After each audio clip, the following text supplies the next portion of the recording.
In this city where the rich stood like giants among men overwhelmed by poverty, Gerald Deschamps shone more intensely than any other. He was the epitome of success, a man who, through his business flair and risky investments, had amassed a colossal fortune in real estate. Behind his magnetic smile and impeccable suit, he hid a calculating mind, a man for whom wealth and power were not simply symbols, but necessary tools to maintain the order he deemed just, a world where the elites remain at the top and the little ones are relegated to the shadows. Gerald was not a man of compromise. He had grown up in an environment where money was king and where dignity was a rare commodity among the poorest. His father, a respected but unyielding businessman, had instilled in him from a young age that he should always stand above those who were down on his luck. And for Gerald, those who were unlucky included all those he considered inferior: the poor, the marginalized, and especially the blacks. Their skin color represented, in his eyes, a bygone era that he had chosen to reject, a past that he preferred not to see. The city itself seemed to be a city of two faces, a microcosm of the extreme social division that defined the country. On one side, towering skyscrapers rose skyward, towers of glass and steel glinting in the midday sun. Luxury hotels, expensive boutiques, refined restaurants. Everything was designed to remind those who ventured there that they were part of a reserved world, a world that few people had access to. These neighborhoods were Gerald's domain, the place where his businesses flourished and where he moved like a king on his throne, surrounded by his steel guard. His lawyers, his real estate agents, his financial partners. On the other side of the city, almost on the geographical and social opposite, were the working-class neighborhoods, where poverty was palpable in every alley and every window visor. The walls of the houses were faded, the roofs often had holes, and earth seemed to cling to every surface. The streets were crowded with life, but life that was struggling. Children, without shoes, ran barefoot among the trash, and laughter was often the only sign of joy in a setting otherwise devoid of light. It is in this neighborhood, at the bottom of this valley enclosed between mountains of indifference, that Amina lived with her father, Musa. Amina, a 16-year-old black girl, grew up in a modest home filled with dreams. His parents had sacrificed everything they had to raise him with dignity. Musa, a pious and hard-working man, spent his days repairing engines in a small workshop he managed. He wasn't rich, but he had an inner richness that many of the men he knew didn't have, an unwavering integrity. Musa had always dreamed of a better life for his daughter, a life that would free her from the shadow of poverty. He knew that the only thing he could give her as an inheritance was an education. So he had sacrificed his personal dreams, spending sleepless nights working, eating little to be able to send Amina to a private school, far from the underfunded schools in the neighborhood. He got up early every morning to prepare her, constantly telling her, "Do your best, my daughter, and never forget that your future is in your hands." Amina, although young, was wiser than her age indicated. She had learned early to observe the world around her with a calm intensity, an ability to understand things without getting carried away by emotions. Unlike other children her age, she had never dreamed of a Prince Charming or a life of opulence. His dream was bigger, more noble, to become a doctor, to help his community, to care for the bodies and souls of the people around him. She knew the road would be bumpy, but she was ready to take it. Life in the neighborhood was hard, opportunities rare, but she kept the light in her eyes. She had no choice, because all she had was this dream. However, as is often the case in the tales of those who fight against destiny, reality moved much faster than her. The rich Gerald Deschamps, blinded by his prejudices and his need for domination, would cross his path in a way as cruel as it was unexpected. The tycoon, in his arrogance, was looking for an opportunity to show the entire city that even in this world of poverty, he could crush those already at the bottom of the food chain. The shadow of the giants stretched over the city, and Amina would soon find herself at the heart of this macabre game, a game where the lives and dignity of the little ones were nothing compared to the power of those who believed themselves to be at the top. But Amina's story would not end like those who were crushed under the weight of wealth and power. On the contrary, it would be her who, through her inner light, would shake the very foundations of the system in which Gerald Deschamps had believed he was being built. One day, as the city sank in the summer heat, Gerald Deschamps made a proposal that would change Amina's destiny forever. It was an idea that he had thought through with calculated coldness, a ploy to make an impression on his guests during a large-scale event, a sumptuous gala celebrating his latest real estate acquisitions. His goal was to do something spectacular, something grandiose, something that would impress people and prove to all those under his control that he was, without question, the undisputed master of the city. He could have chosen an ordinary mascot, a circus performer, or a mediocre celebrity. But Gerald was not interested in ordinary symbols. He wanted something deeper, something that would represent, in his eyes, a form of purity and innocence that he could crush under the weight of his power.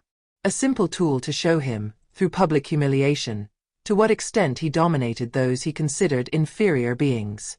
Amina, the young black girl from a poor neighborhood, would become this mascot. Gerald had never intended to see her as a person, but as an object, an accessory in his grand spectacle of power. He had her removed one evening, quietly, without fanfare, and had her transported to an isolated manor, a vast and solitary estate outside the city, where no one could find her. There, under close surveillance, she was locked in a luxurious room, but without windows, without outside light, in total isolation. Gerald then announced, during a press conference, that he was going to sacrifice this young girl. Not physically, but symbolically, to prove to what extent he dominated the lower class, to show off his victory over the little people, over those who were at his mercy. This sacrifice would be the ultimate demonstration of his control over everything and everyone. At first, when Amina arrived at this isolated and sinister mansion, her world fell apart. She felt like prey caught in a web she couldn't understand, but something deep inside refused to be crushed. She had been raised with dignity, in the belief that no situation could break the human spirit, as long as it did not let itself be done. She remembered the words of her father Musa, "Dignity is the one thing that no one can take from you." And even though fear sent shivers through her veins, Amina refused to give in to panic. She knew that the real battle here was not simply over physical freedom, but over something much greater, the soul of the one who had imprisoned her. The first days were the most difficult. Gerald and his guards kept her under constant surveillance, making sure she could never escape. But there were times when he happened to visit her, to look at her behind the tinted windows of the mansion, observing the young girl locked in this room with cold marble walls. He was perplexed by this quiet strength he saw in her, a calm that was not resignation. She wasn't afraid. She didn't tremble in front of him. She didn't even look at him with the hatred that Gerald expected. She didn't worship him either, as he thought. No. Amina seemed more at peace in this gloomy place than he did in his empire of glass and steel. Intrigued by this strange reaction, Gerald began to look at her differently. Every time he met her, he felt more and more disturbed by her calmness. He wasn't used to this kind of silence. Those he dominated trembled, begged, were either fascinated by him or terrified. But Amina seemed almost detached, as if she was more in harmony with herself in her captivity than he was in the world he had built for himself. A world where money and power, although abundant, seemed empty. A world in which he was drowning in a solitude he did not want to admit. Gerald began to doubt his own victory. He observed her more and more, becoming aware of the discrepancy between what he had anticipated and the reality unfolding before him.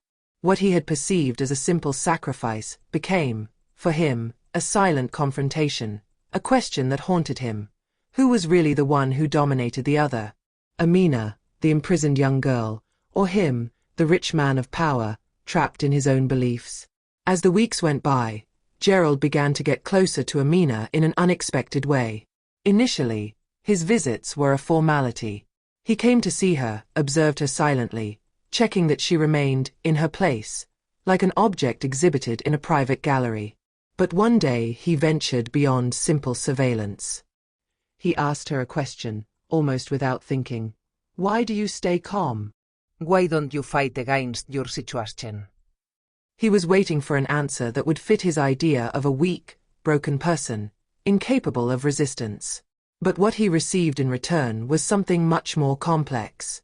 Amina, with the serenity that characterized her, began to talk about her family, about her father Musa, a simple man but full of wisdom, who had taught her that one could always keep one's integrity, even in the darkest moments. She also told him about her dream of becoming a doctor, not for fame or wealth, but to be able to treat those who, like her family, never had access to quality care. "I want to give to others what life has not given me, Gerald," she told him gently. "I want to help those who suffer without hope." He didn't understand at first. Why did Amina, a young black girl from a poor neighborhood, persist in having such dreams in the face of such an implacable reality? Why couldn't she resign herself to accepting her fate as an inevitable fact? She also explained to him the injustices she faced every day, these microaggressions, these contemptuous looks, and sometimes even explicit humiliations, simply because of her skin color. "People like me are always judged before they can even prove anything," she says. "But I refuse to be defined by others. I want to define my own existence, even if I have to struggle for every step." Gerald, at first indifferent to these words, felt a strange agitation arise within him. He was not used to this kind of speech, not in his world where strength was measured by wealth, where the weak resigned themselves. He had built up a clear image of the weak and inferior, and Amina did not fit this profile. She did not beg him for her freedom, nor submit to his power. On the contrary, she offered him a direct look, a look of quiet defiance, but without violence. It was this dignity, this silent resistance, that disturbed him deeply.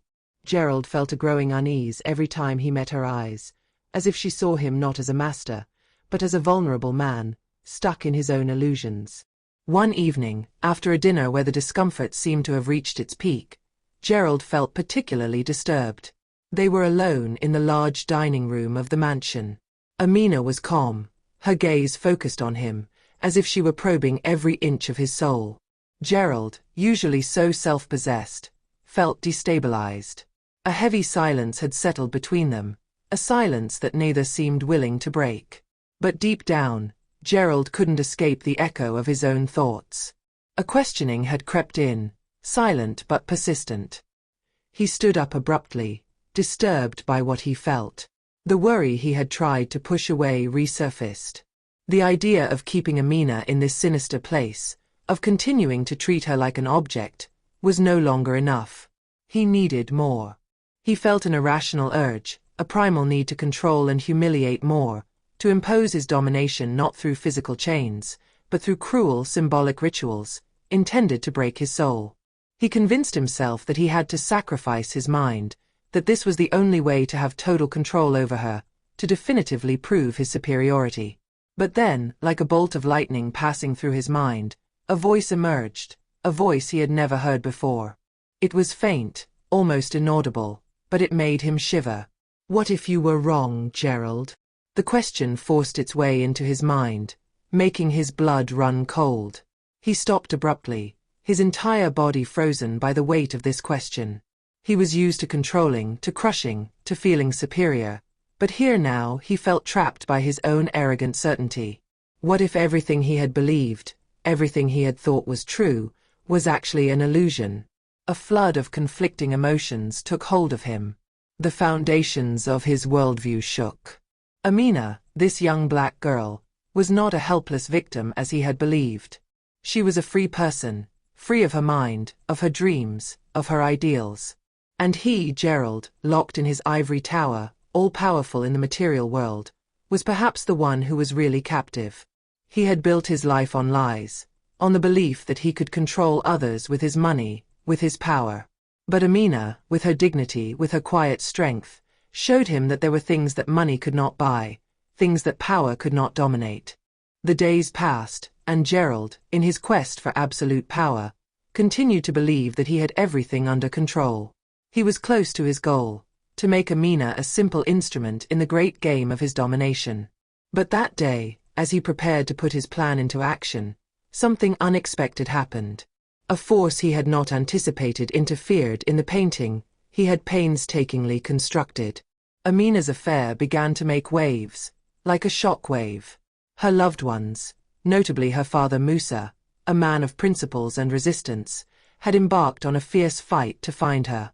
Thanks to his network of contacts and the determination of his allies, Musa managed to collect enough evidence for Amina's affair to become a public affair.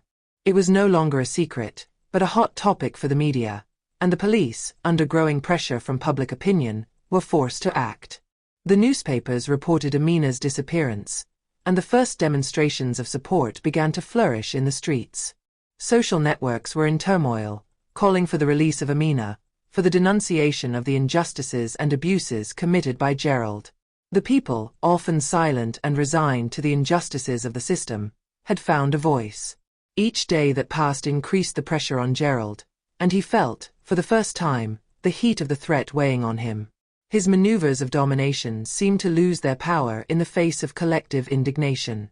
But it was during the grand gala organized by Gerald, an event intended to strengthen his image and his power, that the real turning point occurred. It was a luxury evening, where high-ranking guests, politicians, entrepreneurs and celebrities gathered to celebrate his latest acquisitions and rise to fame. Amid the shards of glass, forced laughter and frozen smiles, Amina appeared, although under close surveillance. His strange calm seemed to destabilize those around him. Then, in an almost religious silence, she stood up. The entire room stopped, conversations died, and all eyes turned to her. It was the moment when Gerald thought he had reduced her to a simple pawn in his game. But Amina, with indomitable grace, spoke up. His voice, clear and loud, echoed in the great hall like lightning striking a mountain. It is time for you to know that the real prison is that of your beliefs, of your prejudices. If you do not free me, you condemn yourselves to living in the shadow of your errors. The words fell, heavy with meaning, hitting every soul in the room. There was no tremor in his voice, only a solid conviction, as if it had been forged in the worst storms. The guests, at first shocked and unsettled, remained frozen. None of them knew how to react, caught between their desire to support a powerful man and the evidence of a speech that went well beyond this social evening. Gerald, for his part, was paralyzed by a wave of confusion. Amina's gaze, although so calm, seemed to scrutinize his insides, as if she perceived each of his flaws, each lie that he had told to himself. He expected a more conventional reaction, submission, fear. But Amina did not give in. She asked for neither clemency nor pity. It stated a truth that Gerald, in his arrogance, had never wanted to face. The empire he had built over centuries of domination and prejudice was only a house of cards, ready to collapse as soon as it was confronted with reality. At that precise moment, Gerald understood something fundamental. Everything he thought he knew about power and domination was an illusion. He thought that money and terror allowed him to control lives, but he did not understand that spirits do not submit so easily. Amina, by her mere presence, had broken the mirror in which he contemplated himself, and he was now faced with a question that would change his life forever. Amina's gaze was not that of someone awaiting redemption for an already lost man. No, it offered him the possibility of understanding, of confronting his own weakness. This look was that of a person who knew that true power lies in the capacity to be free, in the integrity of one's soul, and in the strength of one's convictions. It was a power that Gerald could not grasp, because he had never sought to understand what made a person truly free. The day after this event, the pressure increased a notch. The media went into overdrive, and demonstrators gathered in numbers. Gerald had no choice but to face the consequences of his actions. He was forced to account. A formal investigation was opened, and Gerald's public trial became an unexpected spectacle, where the truth of his actions, his abuse of power and his manipulations were exposed. Amina, now a symbol of resistance, demanded justice not only for herself, but also for all the victims of a system he had embodied. She spoke about systemic injustice, the suffering of the innocent, and the invisible chains that bind those who believe in inequality. But more than anything, Gerald found himself facing the biggest question of his life. Who was he really, beyond his money and his power? Was he the man he had strived to be, or was he a fragile man, consumed by his own illusions of grandeur? And in this internal struggle which assailed him, a thought haunted him. Was it too late to redeem himself? The answer to this question would seal his fate.